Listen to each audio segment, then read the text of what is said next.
ಈಗ ನಮ್ಮ ರಾಷ್ಟ್ರೀಯ ನಾಯಕರು ಕೇಂದ್ರದ ಗೃಹ ಸಚಿವರಾಗಿರ್ತಕ್ಕಂಥ ಶ್ರೀಯುತ ಅಮಿತ್ ಶಾ ಜಿರವರು ತಮ್ಮನ್ನೆಲ್ಲ ಕುರಿತು ಮಾತಾಡ್ತಾರೆ.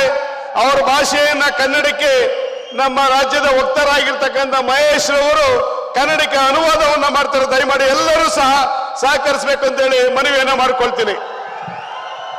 ಬಲೋ ಭಾರತ್ ಮಾತಾ ಕಿ. ಅಮಿತ್ ಶಾ ಜಿರವರಿಗೆ, ಅಮಿತ್ ಶಾ ಜಿರವರಿಗೆ ಒಂದೇ. हेलो, मेरे साथ बोलिए भारत माता की जय। क्यों भाई मांडिया वालों की आवाज को क्या हो गया है? ಯಾಕೆ ಯಾರು ಶಬ್ದ ಮಾಡ್ತಾ ಇಲ್ಲ? ಶಬ್ದ ಕೇಳಿಸ್ತಾ ಇಲ್ವಾ? ಜೋರಾಗಿ ಭಾರತ್ ಮಾತಾ ಜೈ ಅಂತ ಹೇಳಬೇಕು. अरे मैं बोलूं वही बोलो भैया. Okay okay. मैं सिर्फ इतना बोला हूं, मांडिया वालों की आवाज को क्या होगा? ಯಾಕೆ ಶಬ್ದ ಮಾಡ್ತಾ ಇಲ್ಲ? मेरे साथ दोनों हाथ उठाइए, इस ओर भी उठाइए, उस ओर भी उठाइए, दोनों हाथ उठाइए. मांडिया में भाजपा के विजय की संकल्प की मुट्ठी बींचिए. ನಾವು ಎತ್ತಿರ್ತಕ್ಕಂಥ ಈ ಮುಷ್ಟಿಯಿಂದ ವಿಜಯದ ಯಾತ್ರೆ ಹೋಗಬೇಕಾಗಿದೆ. और प्रचंड आवाज से बोलिए भारत माता की, भारत माता की ಜೈ. मंच पर उपस्थित कर्नाटक के लोकप्रिय मुख्यमंत्री श्री बसवराज बोम्बाई जी, मेरे मित्र और भारत सरकार के मंत्री, कर्नाटक के ही नेता श्री प्रहलाद जोशी जी, हमारे कर्मठ और मेहनती प्रदेश अध्यक्ष श्री नलिन कुमार कटील जी, भारतीय जनता पार्टी के राष्ट्रीय महामंत्री श्री सीटी रवि जी,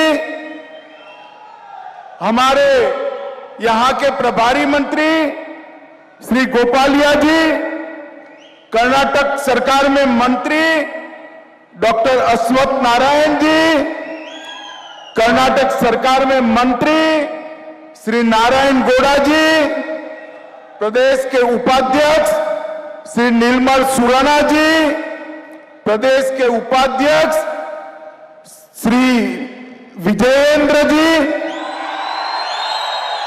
प्रदेश उपाध्यक्ष एम राजेंद्र जी, हमारे लोकप्रिय विधायक श्री रामदास जी, श्री एन महेश जी, श्री निरंजन कुमार जी, और आज मांडिया की भूमि पर इतनी बड़ी संख्या में आए हुए प्यारे भाइयों बहनों माताओं और मेरे जिगर के टुकड़े जैसे युवा मित्रों, आज सबसे पहले हमारे प्रिय प्रधानमंत्री मोदी जी की माता का निधन हुआ है. पूज्य हीराबा हम सब के बीच में नहीं रहे. इस शोक की घड़ी में पूरा देश और हम सब मोदी जी और उनके परिवार के साथ दुख में खड़े हैं. सबसे पहले मैं पूज्य हीराबा को श्रद्धांजलि देकर मेरी बात की शुरुआत करना चाहता हूं. ಇವತ್ತು ನಮ್ಮ ಪ್ರಿಯ ನೇತಾರ ಆದರಣೀಯ ನರೇಂದ್ರ ಮೋದಿ ಅವರ ತಾಯಿ ಇವತ್ತು ವಿಧಿವಶರಾದರು. ಇಡೀ ದೇಶ ದುಃಖದ ಕಡಲಲ್ಲಿ ಇರ್ತಕ್ಕಂಥ ಈ ಒಂದು ಸಂದರ್ಭದಲ್ಲಿ ಈ ಕಾರ್ಯಕ್ರಮ ನಡೀತಾ ಇದೆ. ಪ್ರಾರಂಭದಲ್ಲಿ ನಾವು ಆ ಮಹಾನ್ ಚೇತನಕ್ಕೆ ಶ್ರದ್ಧಾಂಜಲಿಯನ್ನು ಸಲ್ಲಿಸ್ತಾ ಕಾರ್ಯಕ್ರಮವನ್ನು ಪ್ರಾರಂಭ ಮಾಡೋಣ. मित्रों, यहां मैं आया हूं तब सबसे पहले मेले कोटे के स्वामी चेलू नारायण, चुनचुन गिरी के काल भैरव, श्री रंगपटना के रंगनाथ स्वामी, मुद्दूर और किक्केरी के श्री नरसिम्हा स्वामी के सामने अपना शीश झुकाकर मेरी बात की शुरुआत करना चाहता हूं. ಪ್ರಾರಂಭದಲ್ಲಿ ಮೇಲುಕೋಟೆಯ ಚಲುವರಾಯ ಸ್ವಾಮಿ, ಆದಿ ಚುಂಚನಗಿರಿಯ ಕಾಳಭೈರೇಶ್ವರ, ಶ್ರೀರಂಗಪಟ್ಟಣದ ರಂಗನಾಥ ಇವರೆಲ್ಲರಿಗೂ ಸ್ಮರಣೆ ಮಾಡಿ ನಮಸ್ಕಾರವನ್ನು ಮಾಡ್ತಾ ಕಾರ್ಯಕ್ರಮವನ್ನು ಶುರು ಮಾಡೋಣ. नरसिम्हा स्वामी भूल गया. ಯಾ ನರಸಿಂಹ ಸರ್. Okay okay. आप थोड़ा लिखो भाई. मित्रों, आज जब मैं यहाँ आया हूं तब ये महान भूमि आदि शंकराचार्य, गुरु माधवाचार्य, आचार्य रामानुज और जगत ज्योति बसवन्ना के विचरण करने वाली भूमि है. इसको प्रणाम करता हूं मैं. ಹಾಗೆ ಪೂಜ್ಯ ಆದಿಶಂಕರರನ್ನ ಸ್ಮರಣೆ ಮಾಡ್ತಾ, ಹಾಗೆ ರಾಮಾನುಜಾಚಾರ್ಯರನ್ನು ಕೂಡ ಸ್ಮರಣೆಯನ್ನು ಮಾಡ್ತಾ, ಜಗಜ್ಯೋತಿ ಬಸವೇಶ್ವರರನ್ನ ಧ್ಯಾನ ಮಾಡ್ತಾ ಈ ಒಂದು ಕಾರ್ಯಕ್ರಮವನ್ನು ಶುರು ಮಾಡೋಣ. मित्रों, आचार्य रामानुज ने अपने जीवन के 12 साल यहीं पर मेलेकोटे में, मांड्या में व्यतीत कर धर्म का पुनर्जागरण का काम किया था. ಸ್ವತಃ ರಾಮಾನುಜಾಚಾರ್ಯರು ಈ ಮಂಡ್ಯದಲ್ಲೇ ತಮ್ಮ ಬಾಲ್ಯದ 12 ವರ್ಷಗಳನ್ನು ಕಳೆದು ತಮ್ಮ ಏನು ಆಧ್ಯಾತ್ಮದ ಒಂದು ಅಧ್ಯಯನವನ್ನು ಕೂಡ ಇಲ್ಲೇ ಪ್ರಾರಂಭವನ್ನು ಮಾಡಿದ್ರು.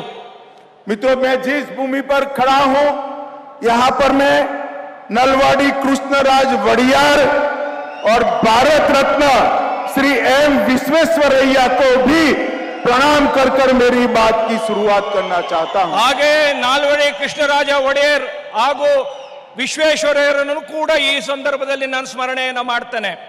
मैं आदू चुनचुनगिरी मठ के दिवंगत स्वामी श्री श्री श्री बाल गंगाधर नाथ को भी प्रणाम कर मेरी बात की शुरुआत करना चाहता हूं.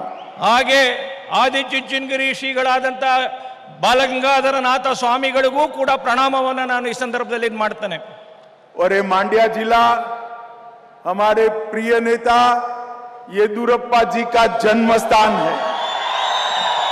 ಹಾಗೆ ನಮ್ಮ ಪಕ್ಷದ ಹಿರಿಯ ನಾಯಕರಾಗಿರ್ತಕ್ಕಂಥ ಆದರಣೀಯ ಯಡಿಯೂರಪ್ಪನವರ ಜನ್ಮಸ್ಥಳ ಕೂಡ ಈ ಜಾಗ ಆಗಿದೆ.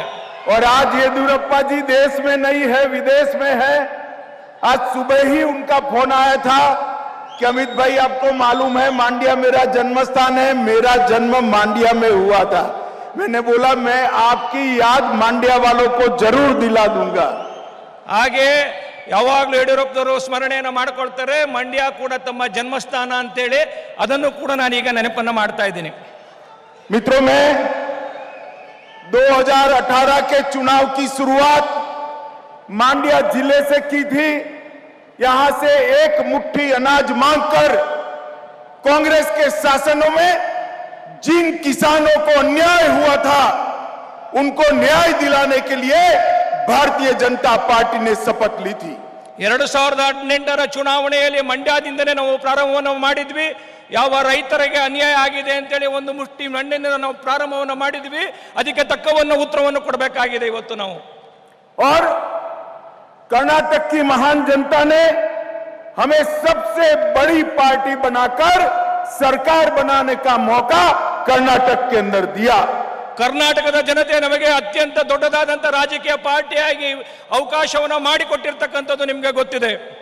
2019 में मोदी जी के नेतृत्व में 52% वोट के साथ कर्नाटक की 28 में से 26 सीटें आपने भारतीय जनता पार्टी की झोली में डालने का काम किया है. 2019ರ ಚುನಾವಣೆ ಒಳಗಡೆ ಕರ್ನಾಟಕದಲ್ಲಿ ಮೋದಿ ಅವರ ನೇತೃತ್ವಕ್ಕೆ ಸುಮಾರು 52% ಓಟನ್ನು ಕೊಡೋದ್ರ ಮುಖಾಂತರ 25 ಸ್ಥಾನದ ಲೋಕಸಭೆಯನ್ನ ಗೆಲ್ಲಿಸತಕ್ಕಂತ ಅವಕಾಶವನ್ನು ಮಾಡಿಕೊಟ್ರಿ. और मित्रों, आज मैं यहां आया हूं, बहुत हो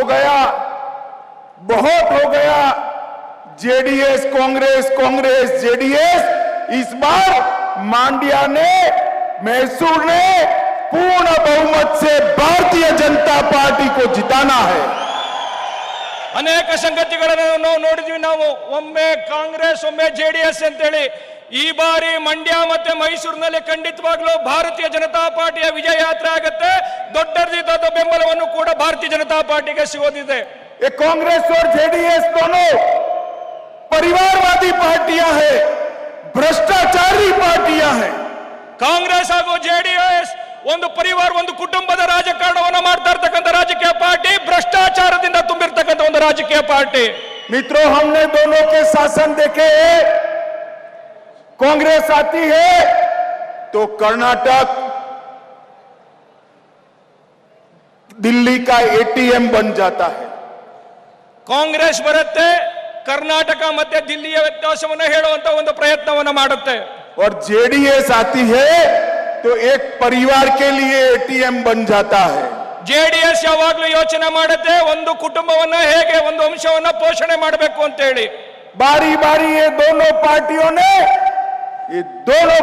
ने भ्रष्टाचार कर कर्नाटक के विकास को रोकने का काम किया है। ಪ್ರತಿ ಬಾರಿಯೂ ಎರಡು ಪಕ್ಷಗಳು ಇದೇ ಮಾಡಿ ಭ್ರಷ್ಟಾಚಾರದಿಂದ ತುಂಬಿ ಇಡೀ ರಾಜಕಾರಣವನ್ನು ಹೊಲಸು ಮಾಡತಕ್ಕಂತ ಕೆಲಸವನ್ನು ಕೂಡ ಮಾಡುತ್ತೆ।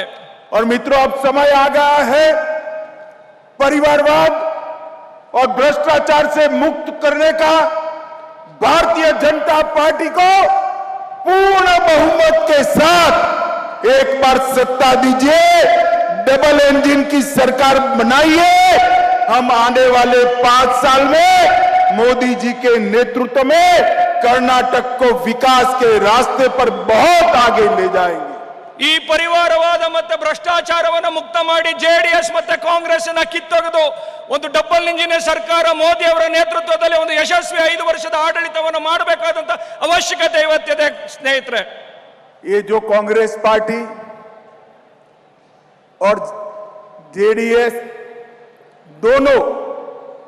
दोनों पार्टियां करप्ट भी है, जातिवादी है, कम्युनल है और इसके साथ साथ क्रिमिनल का आश्रयदाता भी है।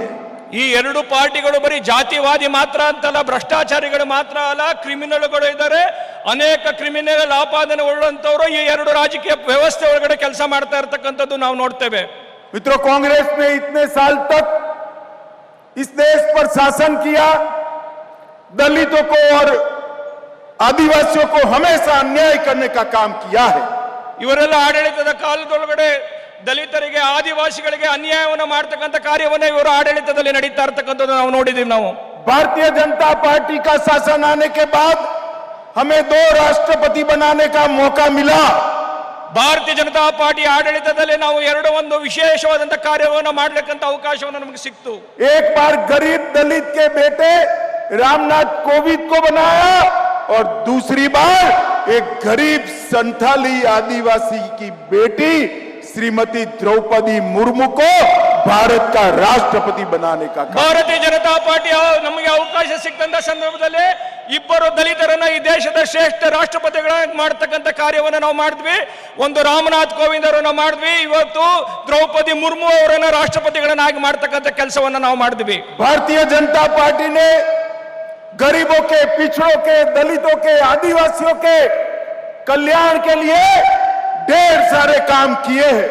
ಭಾರತೀಯ ಜನತಾ ಪಾರ್ಟಿ ದಲಿತರಿಗೆ, ದೀನ ದಲಿತರಿಗೆ, ಆದಿವಾಸಿಗಳಿಗೆ ಇಡೀ ದೇಶವ್ಯಾಪಿ ಕಾರ್ಯವನ್ನ ಮಾಡತಕ್ಕಂತ ಅವರ ಕಲ್ಯಾಣವನ್ನ ಮಾಡತಕ್ಕಂತ ಕೆಲಸವನ್ನ ನಾವು ಮಾಡಿದ್ವಿ। हमने हर गरीब के घर में बैंक अकाउंट पहुंचाया, गैस का सिलेंडर पहुंचाया और किसान सम्मान निधि का 6000 रुपया पहुंचाने का काम किया। ನಾವೆಲ್ಲ ಈ ದೇಶದ ಎಲ್ಲ ಬಡವರಿಗೆ ಆಹಾರವನ್ನು ಒದಗಿಸತಕ್ಕಂಥದ್ದು ಮಾಡಿದ್ವಿ। ಕಿಸಾನ್ ಸನ್ಮಾನ್ ನಿಧಿ ಮುಖಾಂತರ 6000 ರೂಪಾಯಿ ಹಣವನ್ನು ಕೊಡ್ತಕ್ಕಂಥ ಕೆಲಸವನ್ನು ಮಾಡಿದ್ವಿ। ಅನೇಕ ಕಾರ್ಯಕ್ರಮಗಳನ್ನು ಅವರ ಮನೆಗೆ ತಲುಪಿಸತಕ್ಕಂಥ ಕೆಲಸವನ್ನು ನಾವು ಮಾಡಿದ್ವಿ। हर गरीब के घर में बिजली पहुंचाई, घर पहुंचाया और शौचालय पहुंचाकर महिलाओं को सम्मान के साथ जीने का अधिकार दिया है। ಅವರ ಬಡವರ ಮನೆಗಳಿಗೆ ನಾವು ಬೆಳಕನ್ನು ಕೊಡ್ತಕ್ಕಂಥ ಕೆಲಸವನ್ನ ಮಾಡಿದ್ವಿ। ಅವರ ಮನೆಗಳಿಗೆ ಶೌಚಾಲಯವನ್ನು ಕೊಡ್ತಕ್ಕಂಥ ಮುಖಾಂತರ ಅವರನ್ನೇ ಗೌರವದ ಬದುಕನ್ನು ಮಾಡತಕ್ಕಂಥ ವಾತಾವರಣವನ್ನು ನಿರ್ಮಾಣ ಮಾಡಿದ್ವಿ ನಾವು। और मैं आज मांड्या की इतनी विशाल सभा में पूछना चाहता हूं, आप सभी ने कोरोना का 2 टीका लिए हैं या नहीं लिए हैं, वैक्सीन लिए हैं या नहीं लिए हैं? ನಾವು ಇಲ್ಲಿ ಕೇಳಿ ಮಂಡ್ಯದ ಜನತೆ, ಕಾಂಗ್ರೆಸ್ಗೆ ಮತ್ತೆ ಜೆಡಿಎಸ್ಗೆ ನಾವು ಪ್ರಶ್ನೆ ಮಾಡಬೇಕಾಗಿದೆ। ನಾವು जिन्होंने कोरोना के 2 वैक्सीन लिए हैं वो अपने हाथ ऊपर उठाए जरा। ಯಾರೆಲ್ಲರಿಗೂ ನಮ್ಮ ಸರ್ಕಾರದಿಂದ ಸವಲತ್ತು ಸಿಕ್ಕಿದೆ ಅಂತಂದ್ರೆ ದಯಮಾಡಿ ಎಲ್ಲರೂ ಕೈ ಎತ್ತಿ ಹೇಳಬೇಕಾಗಿದೆ ನಾವು। मोदी जी ने 230 करोड़ लोगों को वैक्सीन लगाकर भारत को कोरोना से सुरक्षित करने का काम किया है। ಆದರಣೀಯ ನರೇಂದ್ರ ಮೋದಿ ಅವರು ಇಡೀ ದೇಶದ ಜನ ಕೋವಿಡ್ ಎಲ್ಲರಿಗೂ ವ್ಯಾಕ್ಸಿನೇಷನ್ ಅನ್ನು ಕೊಡೋದ್ರ ಮುಖಾಂತರ ಭಾರತವನ್ನ ಕೋವಿಡ್ ಮುಕ್ತ ಮಾಡತಕ್ಕಂಥ ಕೆಲಸವನ್ನು ಕೂಡ ಮಾಡಿದ್ರು. और 80 करोड़ लोगों को 2 साल से हर व्यक्ति को 5 किलो अनाज फ्री ऑफ कॉस्ट मुफ्त में देने का काम नरेंद्र मोदी सरकार ने किया है. 80 ಕೋಟಿ ಜನರಿಗೆ 5 ಕೆಜಿ ಅಕ್ಕಿಯನ್ನು ಕಳೆದ 1 ವರ್ಷದಿಂದ ನರೇಂದ್ರ ಮೋದಿ ಅವರು ಕೊಡೋದ್ರ ಮುಖಾಂತರ ಈ ದೇಶದಲ್ಲಿ ಆಹಾರ ಭದ್ರತೆಯನ್ನು ಕೊಡ್ತಕ್ಕಂಥ ಕೆಲಸವನ್ನು ಕೂಡ ಮಾಡಿದ್ರು. मित्रों, नरेंद्र मोदी सरकार ने अभी मुंबई सरकार की सिफारिश पर बेटा कुर्बा जाति को एसटी समुदाय में समाहित कर लगभग हजारों लोगों को एसटी का लाभ देने का काम किया है. ಸನ್ಮಾನ್ಯ ಬೊಮ್ಮಾಯಿ ಅವರ ಸರ್ಕಾರ, ಆದರಣೀಯ ನರೇಂದ್ರ ಮೋದಿ ಅವರ ಸರ್ಕಾರ ಏನು ಎಸ್ಟಿಗೆ ಬೇಕಾದಂತ ಮೀಸಲಾತಿಯನ್ನು ಕೊಡ್ತಕ್ಕಂಥ ಅವರನ್ನ ಆ ಪಟ್ಟಿಗೆ ಸೇರಿಸೋದ್ರ ಮುಖಾಂತರ ಲಕ್ಷಾಂತರ ಜನರಿಗೆ ಪರಿಹಾರವನ್ನ ಸಹಾಯವನ್ನ ಮಾಡತಕ್ಕಂಥ ಕೆಲಸವನ್ನು ಕೂಡ ಮಾಡ್ತು. मुझे बताओ मांड्या वालों, आप लोग चाहते थे कि नहीं कि अयोध्या में भगवान श्री राम का मंदिर बने? ತಮ್ಮೆಲ್ಲರಿಗೂ ಗೊತ್ತಿದೆ ಸ್ನೇಹಿತರೆ, ಅಯೋಧ್ಯೆಯಲ್ಲಿ ಭವ್ಯವಾದಂತ ರಾಮ ಮಂದಿರದ ನಿರ್ಮಾಣ ಆಗ್ತಾ ಇದೆಯೋ ಇಲ್ವೋ? जरा जोर से बोलिए, आप राम मंदिर बनना चाहिए या नहीं बनना चाहिए? ಅಲ್ಲಿ ಭವ್ಯವಾದಂತ ರಾಮ ಮಂದಿರ ಕಟ್ಟಬೇಕೋ ಬೇಡವೋ? बाबर के जमाने से ये राम मंदिर बनता नहीं था. कांग्रेस उसको कोर्ट में अटका कर पड़ी थी. मोदी जी ने 2019 में राम जन्मभूमि का शिलान्यास किया. और युवाओं, मैं आपको बताने आया हूं, 1 जनवरी 2024 का रिजर्वेशन अयोध्या का करा लीजिए. अयोध्या में भव्य राम मंदिर वहां पर बनकर तैयार हो जाएगा. ಅನೇಕ ವರ್ಷಗಳು ಕಾಂಗ್ರೆಸ್ ಭವ್ಯವಾದಂತ ರಾಮ ಮಂದಿರದ ನಿರ್ಮಾಣಕ್ಕೆ ಬಹಳ ತೊಂದರೆಯನ್ನು ಕೊಟ್ಟಿದ್ರು ಕೂಡ 2019ನೇ ಇಸ್ವಿ ಒಳಗಡೆ ಶಿಲಾನ್ಯಾಸವನ್ನ ಮಾಡುವ ಮುಖಾಂತರ 2024ಕ್ಕೆ ನಮ್ಮ ಮುಂದೆ ಭವ್ಯವಾದಂತ ರಾಮ ಮಂದಿರದ ನಿರ್ಮಾಣ ಆಗತ್ತೆ. ಇಲ್ಲಿನ ಯುವಕರೇ ಇವತ್ತೇ ಯೋಚನೆ ಮಾಡಿ, ಭವ್ಯವಾದಂತ ರಾಮ ಮಂದಿರದ ನಿರ್ಮಾಣ ಈ ದೇಶದಲ್ಲಿ ಆಗೋದು ತಾವು ನೋಡ್ತಾ ಇದ್ದೀರಿ. मित्रों, मोदी जी ने इसके साथ केदारनाथ, बद्रीनाथ, काशी विश्वनाथ, इसका भी उद्धार करने का काम किया है. ಬರೀ ಇಷ್ಟೇ ಮಾತ್ರ ಅಂತಲ್ಲ, ಏನೆಲ್ಲ ಪುನರುತ್ಥಾನದ ಕಾರ್ಯ ಅದು ಕಾಶಿ ವಿಶ್ವನಾಥನನ್ನ ಮಾಡಿದ್ರು, ಕೇದಾರನಾಥದಲ್ಲಿ ಭವ್ಯವಾದಂತ ನಿರ್ಮಾಣವನ್ನು ಮಾಡತಕ್ಕಂಥ ಕೆಲಸ ಮಾಡಿದ್ರು. ಪ್ರತಿಯೊಂದು ಈ ತರದ ಸಂಗತಿಗಳನ್ನ ನಿರ್ಮಾಣದ ಮುಖಾಂತರ ನಾವು ಕಾರ್ಯವನ್ನು ಮುಂದುವರಿಸ್ತಾ ಇರ್ತಕ್ಕಂಥದ್ದು ನೋಡಿದ್ದೀವಿ ನಾವು. कांग्रेस ने इस मैसूर क्षेत्र के विकास के लिए, जेडीएस ने इस मैसूर क्षेत्र के विकास के लिए, मांड्या के विकास के लिए कुछ नहीं किया. ಕಾಂಗ್ರೆಸ್ ಕರ್ನಾಟಕ ಮತ್ತೆ ಜೆಡಿಎಸ್ ಮೈಸೂರು ಮಂಡ್ಯ ಭಾಗದಲ್ಲಿ ಈ ಭಾಗದ ವಿಕಾಸಕ್ಕೆ ಏನು ಕೆಲಸವನ್ನು ಮಾಡಲಿಲ್ಲ. भारतीय जनता पार्टी ने मैसूर बैंगलोर एक्सप्रेस वे बनाने का काम किया. मौजूदा रेलवे को 2 लेन बनाने का काम किया. इसके इलेक्ट्रिफिकेशन का काम किया. ಭಾರತೀಯ ಜನತಾ ಪಾರ್ಟಿ ಮೈಸೂರು ಮತ್ತು ಬೆಂಗಳೂರಿನ ಮಧ್ಯೆ ಎಕ್ಸ್ಪ್ರೆಸ್ ರೈಲ್ವೆ, ಹಾಗೆ ರೈಲಿಗೆ ಬೇಕಾದಂತ ಡಬಲ್ ಟ್ರ್ಯಾಕ್, ಹಾಗೆ ಎಲೆಕ್ಟ್ರಿಫಿಕೇಶನ್ ಮಾಡತಕ್ಕಂಥ ಕೆಲಸವನ್ನು ಕೂಡ ನಮ್ಮ ಸರ್ಕಾರದ ಅವಧಿಯಲ್ಲಿ ನಾವು ಮಾಡಿದ್ವಿ. नहीं, रेलवे का बता दिए मैंने. मैं बोम्बाई जी को बहुत बहुत अभिनंदन देना चाहता हूं. आपकी माई शुगर फैक्ट्री बंद थी, वो माई शुगर फैक्ट्री को चालू करने का काम हमारे ऐसा बोम्बाई जी ने किया. ನಾನು ಬೊಮ್ಮಾಯಿ ಅವರಿಗೂ ಕೂಡ ಅಭಿನಂದನೆಯನ್ನು ಸಲ್ಲಿಸ್ತೇನೆ. ಏನು ಮಂಡ್ಯದ ಮೈ ಶುಗರ್ ಕಾರ್ಖಾನೆ ನಿಂತು ಹೋಗಿತ್ತು, ಅದನ್ನು ಪುನರಾರಂಭ ಮಾಡತಕ್ಕಂಥ ಕೆಲಸವನ್ನು ಮಾಡಿದ್ರೆ ಅದಕ್ಕೆ ನಾನು ಮಾನ್ಯ ಮುಖ್ಯಮಂತ್ರಿಗಳಿಗೆ ಅಭಿನಂದನೆಯನ್ನು ಕೂಡ ಸಲ್ಲಿಸ್ತೇನೆ. मित्रों, मोदी जी ने किसानों के लिए ढेर सारे काम किए हैं. मोदी जी ने 6000 रुपया किसान कल्याण निधि भेजी. येदुरप्पा जी ने इसके साथ 4000 रुपया जोड़कर हर साल हर किसान को 10,000 रुपया सीधा इसके बैंक अकाउंट में भेजने का काम ये भारतीय जनता पार्टी की दोनों सरकारों ने किया. ಭಾರತೀಯ ಜನತಾ ಪಾರ್ಟಿ ಇಲ್ಲಿಯ ರೈತರಿಗೆ ಏನು ಮೋದಿ ಅವರು ಕೊಟ್ಟಿರ್ತಕ್ಕಂಥ 6,000 ರೂಪಾಯಿ, ಹಾಗೆ ಸನ್ಮಾನ್ಯ ಯಡಿಯೂರಪ್ಪನವರು ಕೊಟ್ಟಿರ್ತಕ್ಕಂಥ 4,000 ರೂಪಾಯಿ, ಒಟ್ಟು 10,000 ರೂಪಾಯಿಯನ್ನ ಅನೇಕ ರೈತರಿಗೆ, ಲಕ್ಷಾಂತರ ರೈತರಿಗೆ ಕರ್ನಾಟಕದಲ್ಲಿ ಕೊಡ್ತಕ್ಕಂಥ ಕೆಲಸವನ್ನು ನಾವು ಮಾಡಿದ್ವಿ. और अब तक कर्नाटक के 50 लाख किसानों को 11,000 करोड़ रुपया सीधा बैंक अकाउंट में देने का काम केंद्र और कर्नाटक की भारतीय जनता पार्टी की सरकार ने किया है। ತಮಗೆ ಗೊತ್ತಿರಲಿ, ಕರ್ನಾಟಕದ 40 ಲಕ್ಷ ರೈತರಿಗೆ ಸುಮಾರು 11,000 ಕೋಟಿ ರೂಪಾಯಿ ಹಣವನ್ನ ನೇರವಾಗಿ ಕೊಡ್ತಕ್ಕಂತ ಕೆಲಸವನ್ನ ಮೋದಿ ಅವರ ಸರ್ಕಾರ ಮಾಡಿದೆ। केंद्र की माइक्रो इरिगेशन योजना में 1100 करोड़ रुपया दिया। लघु सिंचाई योजना के लिए भी 58% बजट बढ़ाया और लगभग 3 लाख हेक्टेयर भूमि में एडिशनल सिंचाई का काम नरेंद्र मोदी सरकार ने किया है। ನರೇಂದ್ರ ಮೋದಿ ಅವರ ಸರ್ಕಾರ ರೈತರ ಕೃಷಿಗೆ ಉತ್ತೇಜನ ಕೊಡ್ತಕ್ಕಂತ ಸುಮಾರು 1,200 ಕೋಟಿ ರೂಪಾಯಿ ವಿಶೇಷ ಸವಲತ್ತು ಮುಖಾಂತರ ಈ ಭಾಗದೊಳಗಡೆ ಸುಮಾರು 3 ಲಕ್ಷ ಹೆಕ್ಟೇರ್ಗಳಲ್ಲಿ ಬೆಳೆಗೆ ಬೇಕಾದಂತ ಸಂಗತಿಗಳನ್ನು ಕೊಡ್ತಕ್ಕಂತ ಕೆಲಸವನ್ನು ನಾವು ಮಾಡಿದ್ವಿ। मोदी येदियुरप्पा जी और बसवराज बोम्माई ने 3 साल में कृषि के लिए 13,900 करोड़ रुपया किसानों के लिए आवंटित कर पहली बार किसान की सरकार होने का गर्व हासिल किया है। ಸನ್ಮಾನ್ಯ ಯಡಿಯೂರಪ್ಪನವರು ಹಾಗೆ ಆದರಣೀಯ ಬಸವರಾಜ ಬೊಮ್ಮಾಯಿ ಅವರ ಸರ್ಕಾರ ಈ ರಾಜ್ಯದ ರೈತರಿಗೋಸ್ಕರ ಕಳೆದ 3 ವರ್ಷಗಳಲ್ಲಿ ಇಷ್ಟು ದೊಡ್ಡ ಪ್ರಮಾಣದ 13,000 ಕೋಟಿ ಅಷ್ಟು ದೊಡ್ಡದು ಆದಂತ ರೈತರ ಬೆಳವಣಿಗೆಗೆ ಅವರಿಗೆ ಕೃಷಿಗೆ ಬೇಕಾದಂತ ಉತ್ತೇಜನವನ್ನು ಕೊಡ್ತಕ್ಕಂತ ಕೆಲಸವನ್ನ ಮಾಡ್ತು। येदियुरप्पा जी और बसवराज जी के कार्यकाल में 2,80,000 करोड़ का इन्वेस्टमेंट लाकर कर्नाटक के औद्योगिक विकास को गति देने का काम ये भारतीय जनता पार्टी ने किया है। ಕರ್ನಾಟಕದಲ್ಲಿ ಸನ್ಮಾನ್ಯ ಯಡಿಯೂರಪ್ಪನವರು ಸನ್ಮಾನ್ಯ ಬೊಮ್ಮಾಯಿ ಅವರ ನೇತೃತ್ವದಲ್ಲಿ ಸುಮಾರು 2,80,000 ಕೋಟಿ ರೂಪಾಯಿಯಷ್ಟು ಈ ರಾಜ್ಯದ ಒಟ್ಟು ಉತ್ಪಾದನೆಗೋಸ್ಕರ ವಿನಿಯೋಗಿಸ್ತಕ್ಕಂಥ ಬಂಡವಾಳವನ್ನು ತೊಡಗಿಸ್ತಕ್ಕಂಥ ಕಾರ್ಯವನ್ನು ಕೂಡ ಈ ನಮ್ಮ ಸಂದರ್ಭದಲ್ಲಿ ನಡೆಯಿತು। बसवराज जी के नेतृत्व में कर्नाटक को 2 साल से नीति आयोग का इंडिया इनोवेटिव इंडेक्स का सबसे ज्यादा नवाचार करने वाला राज्य बनने का मौका मिला है। ನೀತಿ ಆಯೋಗ ಕೊಡ್ತಕ್ಕಂಥ ಏನು ಘೋಷಣೆ ಮಾಡತಕ್ಕಂಥ ಒಂದು ಇನೋವೇಟಿವ್ ಐಡಿಯಾಸ್ ಆಫ್ ಏನು ನಾವು ಅಡ್ಮಿನಿಸ್ಟ್ರೇಷನ್ ಅಂತಿದೆ, ಅದಕ್ಕೆ ನೀತಿ ಆಯೋಗ ಕರ್ನಾಟಕವನ್ನು ಯಾವತ್ತೂ ಕೂಡ 1ನೇ ಸ್ಥಾನವನ್ನು ನೋಡ್ತಕ್ಕಂಥ ಕೆಲಸವನ್ನು ಕೂಡ ನಮ್ಮ ಆಡಳಿತದ ಅವಧಿಯಲ್ಲಿ ಆಯಿತು।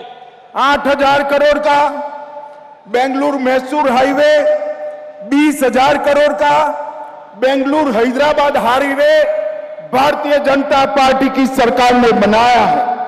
ಹಾಗೆ ಮೈಸೂರು ಮತ್ತು ಬೆಂಗಳೂರು ಮಧ್ಯೆ ಇರತಕ್ಕಂಥ ಎಕ್ಸ್ಪ್ರೆಸ್ ಹೈವೇ ಹಾಗೂ ಬೆಂಗಳೂರು ಮತ್ತು ಹೈದರಾಬಾದ್ ಮಧ್ಯೆ ಸುಮಾರು 20,000 ಕೋಟಿ ರೂಪಾಯಿ ಹಣವನ್ನು ವಿನಿಯೋಗ ಮಾಡ್ತಾ ದೊಡ್ಡ ಎಕ್ಸ್ಪ್ರೆಸ್ ಹೈವೇ ಕೂಡ ಮಾಡ್ತಕ್ಕಂಥ ಕೆಲಸವನ್ನು ನಾವು ಮಾಡ್ತಾ ಇದ್ದೀವಿ। हवाई अड्डे के लिए अभी टर्मिनस 2 बना, उसके लिए बेंगलोर में 5,000 करोड़ रुपया नरेंद्र मोदी सरकार ने टर्मिनस 2 के लिए खर्च किया है। ಒಟ್ಟು ಬೆಂಗಳೂರು ಮತ್ತು ಸುತ್ತಮುತ್ತ ವಿಕಾಸ ಅಲ್ಲಿಗೆ ಆಗಬೇಕಾದಂತ ಅಭಿವೃದ್ಧಿಗೋಸ್ಕರ ಸುಮಾರು 5 ಲಕ್ಷ ಕೋಟಿಯನ್ನು ವಿನಿಯೋಗಿಸತಕ್ಕಂತ ಯೋಚನೆಯನ್ನು ಕೂಡ ನರೇಂದ್ರ ಮೋದಿ ಅವರ ಸರ್ಕಾರ ಮಾಡಿರತಕ್ಕಂಥದ್ದು। और मित्रों, रेलवे के बजट के अंदर 629 करोड़% की वृद्धि की है। ಹಾಗೆ ರೈಲ್ವೆ ಬಜೆಟ್ ನಲ್ಲಿ ಸುಮಾರು 635% ಅಷ್ಟು ಏನು ಮೊದಲು ಬಜೆಟ್ ಇತ್ತು ಅದಕ್ಕೆ ಜಾಸ್ತಿ ಮಾಡತಕ್ಕಂತ ಕೆಲಸವನ್ನು ಕೂಡ ನಾವು ಮಾಡಿದ್ವಿ। अंत में मैं इतना ही कहना चाहता हूं मित्रों, 2024 के चुनाव के पहले कर्नाटक का चुनाव है। कर्नाटक के अंदर मैसूर मांड्या क्षेत्र के लोग इस बार भारतीय जनता पार्टी को विजयी बनाए। मोदी जी के आप हाथ मजबूत करिए और देश को सुरक्षित बनाने का काम करिए। ನಾನು ಕಡೆಯದಾಗಿ ಇಷ್ಟೇ ಕೇಳ್ತೀನಿ, ಮೈಸೂರು ಮತ್ತೆ ಈ ಭಾಗದ ಹಳೆ ಮೈಸೂರು ಪ್ರಾಂತ್ಯದೊಳಗಡೆ ತಾವೆಲ್ಲರೂ ಕೂಡ ಆದರಣೀಯ ನರೇಂದ್ರ ಮೋದಿ ಅವರ ನೇತೃತ್ವದ ಭಾರತೀಯ ಜನತಾ ಪಾರ್ಟಿಯಾಗ ಕರ್ನಾಟಕದ ಸನ್ಮಾನ್ಯ ಬೊಮ್ಮಾಯಿ ಅವರ ನೇತೃತ್ವದ ಸರ್ಕಾರಕ್ಕೆ ದೊಡ್ಡದಾದಂತ ಬೆಂಬಲವನ್ನು ಕೊಡಬೇಕಾಗಿದೆ। ये जब सिद्धरामैया की सरकार थी, 1700 पीएफआई कैडर को इनके पर हुए केस वापस लेने का काम किया था और भारतीय जनता पार्टी की नरेंद्र मोदी सरकार ने पीएफआई को बैन कर सबको जेल में डालने का काम किया। ಹಿಂದೆ ಸಿದ್ದರಾಮಯ್ಯನವರ ಅವಧಿಯೊಳಗಡೆ ಕರ್ನಾಟಕದೊಳಗಡೆ PFI ಅನ್ನೋರ ಸುಮಾರು 156 ಕೇಸ್ಗಳನ್ನು ವಾಪಸ್ ತೆಗೆದುಕೊಂಡು ಏನು ಅನಾಹುತ ರಾಜ್ಯದಲ್ಲಿ ಆಗ್ಲಿಕ್ಕೆ ಅವಕಾಶ ಮಾಡಿಕೊಟ್ಟಿದ್ರು, ಆದ್ರೆ ನರೇಂದ್ರ ಮೋದಿ ಅವರ ನೇತೃತ್ವದ ಸರ್ಕಾರ PFI ಅನ್ನು ಬ್ಯಾನ್ ಮಾಡೋದ್ರ ಮುಖಾಂತರ ಕರ್ನಾಟಕದ ಒಂದು ಭಯೋತ್ಪಾದಕ ಸಂಘಟನೆಯನ್ನ ನಿಷೇಧವನ್ನು ಮಾಡತಕ್ಕಂತ ಕೆಲಸವನ್ನು ಕೂಡ ಮಾಡ್ತು। और मित्रों, मुझे बताइए जरा जोर से सभी लोग बोलना, ये कश्मीर हमारा है या नहीं है? ನಾವೆಲ್ಲರೂ ಕೂಡ ಧ್ವನಿ ಎತ್ತಿ ಹೇಳಬೇಕಾಗಿದೆ, ಈ ಕಾಶ್ಮೀರ ನಮ್ಮದ ಇಲ್ವಾ ಅಂತ ಹೇಳ್ತೇವೆ. धारा 370 हटनी चाहिए या नहीं हटनी चाहिए थी? और एक कांग्रेस पार्टी अब तक धारा 370 को बचाकर चलती थी।